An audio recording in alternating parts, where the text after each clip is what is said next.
तो हम इस वीडियो में बात करने वाले हैं हेयर प्रॉब्लम को लेके। अगर आपके बाल झड़ रहे हैं, अगर आपके बाल सफ़ेद हो रहे हैं, अगर आपके बाल ड्राई हो रहे हैं तो हम क्या कर सकते हैं। सबसे पहले हमको ये समझना होगा कि अगर हमारे बाल झड़ रहे हैं तो हमको क्या करना है। दोस्तों, बाल झड़ने का 2-3 कारण होता है। एक तो होता है डैंड्रफ, एक होता है बॉडी में न्यूट्रिशन की कमी, और जेनेटिक भी इसमें साथ में जोड़ दिया जाता है। लेकिन जेनेटिक प्रॉब्लम में भी कभी कभी अभी ऐसा हो रहा है कि आपके पिताजी के बाल 40 साल में झड़े हैं, लेकिन आपके बाल 15 साल में और 20 साल में ही झड़ जा रहे हैं। तो आपको दोस्तों इन सब चीज़ों को ध्यान रखना है कि आपकी बॉडी में कहीं कमजोरी तो नहीं आ रही है, कहीं आपकी डाइट ऐसी तो नहीं है कि बॉडी में ड्राइनेस आ रही है, कहीं आपके बालों में बहुत ज़्यादा डैंड्रफ तो नहीं है, कहीं आप हेयर कट करवाना बंद तो नहीं कर दिए हैं।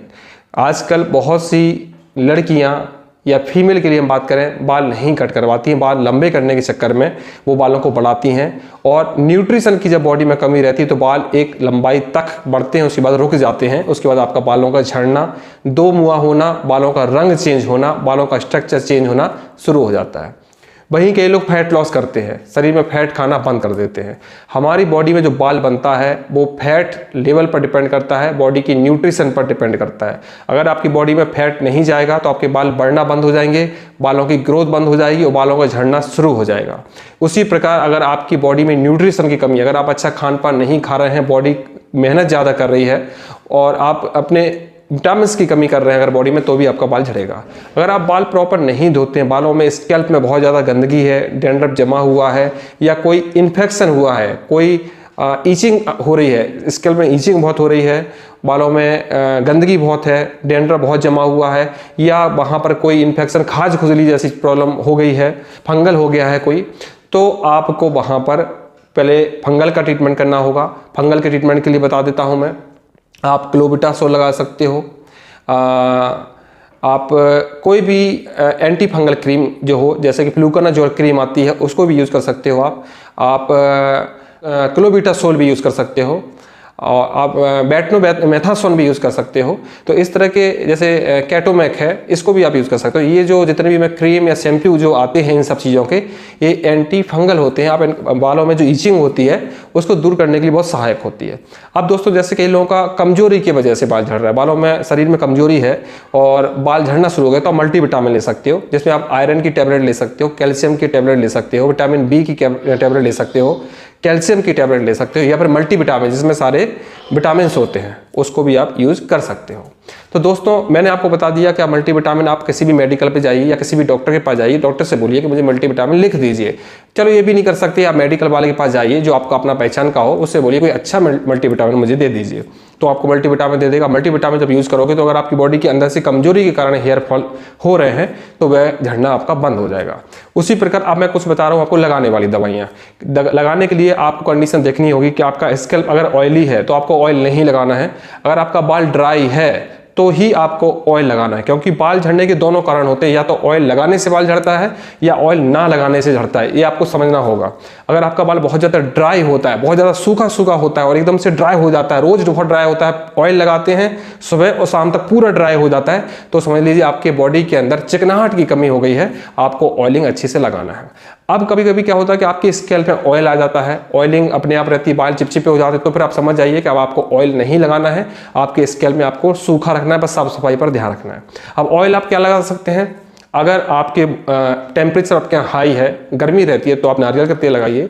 अगर आपके ठंडा रहता है तो आप आंवले का तेल लगाइए। बहुत ज़्यादा ड्राई रहता है तो आप अलसी का तेल या अरंडी का तेल लगाइए। अगर आप कुछ नहीं कर सकते हैं तो सरसों का तेल ही आप लगा सकते हो। मार्केट में बहुत से आयुर्वेदिक तेल भी आते हैं, भृंगराज ऑयल हुआ या और भी जड़ी बूटियों के तेल हुए, उनको भी आप अप्लाई कर सकते हैं। लेकिन अगर बालों में अगर आपको ज़रूरत है तो इसके बाद अगर आप डॉक्टर के पास जाते हैं तो डॉक्टर आपको लगाने के लिए केवल एक ही दवा देता है, मिनॉक्सिडिल और मल्टीविटामिन। तो आप मल्टीविटामिन भी यूज़ कर सकते हो, मिनॉक्सिडिल भी यूज़ कर सकते हो। लेकिन एक चीज़ ध्यान रखना दोस्तों, मिनॉक्सिडिल से अगर आपका बाल नहीं रुका झड़ना तो मार्केट में फिर और कोई सी दूसरी दवा आपका बाल झड़ना नहीं रोक पाएगी। इसलिए इस दवा को बहुत सोच समझ कर यूज़ करना, क्योंकि लास्ट और फाइनल ही सॉल्यूशन होता है डॉक्टर के पास कि आपको बालों पे अप्लाई करवाए। ये क्या करता है कि बालों के जो रूट्स होते हैं उनको मजबूत करता है। एक तरह का ये विटामिन होता है, बालों को रूट्स मजबूत करता है और बालों में ब्लड सर्कुलेशन को बढ़ा देता है और वहाँ पे पोषण देता है, जिससे बाल झड़ना रुक जाते हैं। कभी कभी दोस्तों ऐसा होता है कि ये मिनॉक्सिडिल भी काम नहीं करता है और बाल झड़ता रहता है। इसके बाद फिर आप कोई भी दवाइयाँ यूज़ करेंगे, आपका बाल झड़ना नहीं रुकेगा। अब दोस्तों कुछ कारण और मैं आपको बता देता हूँ गहराई वाले। अगर आपके बॉडी में टेम्परेचर आपका गर्म रहता है, अगर आपका सर गर्म रहता है, तो भी आपका बाल झड़ेगा। और इसको बाल झड़ने का दूर करने के लिए आपको ऐसी चिकित्सक की जरूरत पड़ेगी जो आपकी बॉडी का टेम्परेचर ठीक करे, आपके लीवर की गर्मी ठीक करे। कई बार दोस्तों ऐसा भी होता है कि आपको बाल झड़ने वाला फंगल हो जाता है। कई बार बॉडी में ऐसा फंगल फैलता है, जहां पर वो फंगल होता है बाल झड़ना शुरू हो जाता है। जहां पर फंगल होगा वहां का बाल खत्म हो जाएगा, जिसको एलोपेशिया भी बोलते हैं। एलोपेशिया पूरी बॉडी में भी होता है और स्कैल्प पे भी होता है। तो इसका ट्रीटमेंट आपको करवाना पड़ेगा। आप सोच रहे हो कि आप लगाने वाली कोई दवा यूज कर लो, लगाने वाली दवा से ठीक होने वाला नहीं है, क्योंकि ये ब्लड दूषित होने की वजह से होता है, हमारे खून में खराबी होने के कारण से होता है। इसको आपको खाने वाली दवाइयाँ भी लेना पड़ेगी और लगाने वाली भी दवा लेना पड़ेगी। कई बार डैंड्रफ पे ऐसे प्रॉब्लम होता है, तो डैंड्रफ के लिए आप दही का प्रयोग कर सकते हैं, नींबू का प्रयोग कर सकते हैं, नीम का प्रयोग कर सकते हैं, या डैंड्रफ शैम्पू का यूज कर सकते हैं। लेकिन डैंड्रफ का शैम्पू ज़्यादा समय तक नहीं लगाया जाता, क्योंकि बालों को बहुत रूखा कर देता है। ये आप किसी हेयर स्पेशलिस्ट की सलाह में लगाएं, जिससे आपका ट्रीटमेंट चल रहा है उसकी सलाह में लेके चला कि आपको शैम्पू कब लगाना है, कौन सा लगाना है, कितने दिन में लगाना है। दोस्तों अभी मार्केट में बहुत ज़्यादा ट्रीटमेंट आए हैं, खासकर सैलून वगैरह में ट्रीटमेंट, केराटिन चल रहा है, स्ट्रेटनिंग चल रहा है, प्रोटीन चल रहा है। दोस्तों ऐसा कोई भी ट्रीटमेंट जो बालों में स्मेल देने वाला product, ammonia product, straightening cream वाला प्रोडक्ट यूज करता है, भूल कर भी इस ट्रीटमेंट को मत करवाना, क्योंकि तुरंत तो आपके बाल बढ़िया शाइनिंग दिखेंगे, बढ़िया स्ट्रेट दिखेंगे, लेकिन कुछ समय बाद वही अमोनिया आपके बालों को ब्रेक कर देगा, तोड़ देगा, रूट्स को बिल्कुल खत्म कर देगा। करीबन 1 साल बाद आपके बाल सफ़ेद होना शुरू हो जाएंगे, झड़ना शुरू हो जाएंगे और दोबारा वो रिकवर नहीं हो पाएंगे। दोस्तों इन सब चीज़ें आपको मैं जो बता रहा हूँ आप करिए। अगर आपका इन सब चीज़ों के बाद भी बाल झड़ना नहीं रुकता है, तो आप फिर मुझसे कॉन्टेक्ट करेंगे। कोई मार्केट वाला रिसर्च नहीं है मेरा दोस्तों, मैंने अपना रिसर्च हेयर के ऊपर बहुत मेहनत से किया है। एंजाइम्स के ऊपर मैं काम करता हूं, एंजाइम्स वाली दवा बनाता हूं, एंजाइम्स वाली दवा देता हूं, जिससे आपका पहले दिन से ही बाल झड़ना रुक जाता है। लगाने वाली मैं अपने गार्लिक, ओनियन, जैसे मैं आपको बताता हूं प्याज का रस लगाइए, गार्लिक का रस लगाइए, उससे भी बाल झड़ना बंद हो जाता है। लेकिन मैंने गार्लिक और ओनियन के एंजाइम्स बनाए हैं, जिसको बनाने में 3 महीने लगते हैं। जो उसका मेन सल्फर होता है वो उसको निकाल कर और उसकी जो गंदगी होती है सारी निकल जाती है। केवल हमारे बालों की जरूरत का जो सल्फर होता है वही एंजाइम्स में बचता है, जो लगाने के लिए काम आता है। कुछ हर्बल शैम्पू होते हैं दोस्तों, शैम्पू आप बिल्कुल सोच समझ के करें, केमिकल वाले शैम्पू कभी भी ना करें। आप शैम्पू या तो खुद बनाएं, जैसे कि आप रीठा से बाल धो सकते हैं, सीकाकाई से बाल धो सकते हैं, या रीठा सीकाकाई के जो शैम्पू आते हैं उनको यूज़ करें। जिन लोगों के बाल ड्राई है वो कंडीशनर भी यूज़ करें। एलोवेरा वाले शैम्पू यूज आते हैं उनको भी कर सकते हैं, भृंगराज वाला शैम्पू भी आता है उसको भी यूज़ कर सकते हैं। तो शैम्पू आप हर्बल यूज़ करें हमेशा। दोस्तों या तो आप बालों को सुंदर बनाने का कर सकते हैं या बालों को झड़ने के लिए जा सकते हैं। अगर आप सुंदर बनाने के लिए जाओगे तो आपको फिर स्टैंडर्ड कॉस्मेटिक में जाना पड़ेगा, जैसे कि ट्रेसमी हुआ, डव हुआ, लॉरियल हुआ, ये सब ब्रांड में जाना पड़ेगा, क्योंकि ये हाई मॉइस्चर शैम्पू बनाती हैं कंपनियां, जो तुरंत तो बहुत अच्छा दिखते हैं, बाल शाइनिंग दिखती है, लेकिन हमारे बालों के लिए हार्मफुल होता है, क्योंकि वो केमिकल ही है। केमिकल केवल ऊपर से काम करता है, अंदर से कोई काम नहीं करता, बाद में वह नुकसानदायक होता है। और अगर आप हेयर ट्रीटमेंट में जाना चाहते हो तो हेयर ट्रीटमेंट में जो भी आयुर्वेद के प्रोडक्ट होते हैं वो तुरंत रिजल्ट नहीं दिखाते, आपका बाल शाइनिंग नहीं करेगा, वो आपको नेचुरल जैसा बाल है वैसा ही धोकर देगा, लेकिन वो बालों के लिए फायदेमंद होता है। तो आपको समझना होगा कि आप तुरंत स्टैंड लुकिंग पे मत जाए कभी भी शैम्पू और कंडीशनर और ऑयल के चक्कर में। बहुत से आयुर्वेद के ऑयल भी मार्केट में आते हैं, आप ऑयल को यूज़ कर सकते हैं। केश क्रांति हमारे जैसे पतंजलि बनाती है, वैद्यनाथ के भी कुछ ऑयल आते हैं, डाबर वाले भी कुछ बालों के लिए हेयर ऑयल बताते हैं। अगर आपके स्कैल्प में गर्मी लगती है तो आप चंदन का तेल यूज़ कर सकते हैं।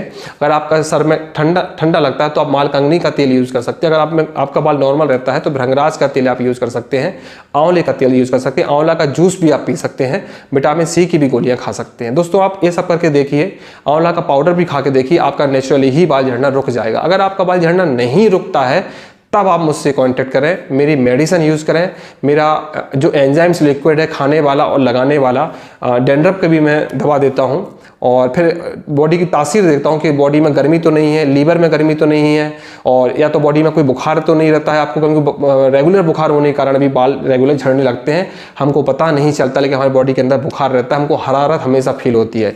जिन लोगों को हमेशा हरारत फील होती है, हमेशा गर्म गर्म महसूस होता है, थोड़ा लेजीनेस लगती है, ऐसे लोगों को अधिकतर मैंने देखा है कि अंदर से बुखार होता है, जिसके कारण से बाल झड़ता है। तो मेरा ये वीडियो बनाने का केवल एक कारण था कि बालों के ट्रीटमेंट को आप समझें पहले, और इधर उधर ना भटकने के चक्कर में सही ट्रीटमेंट शुरू करें।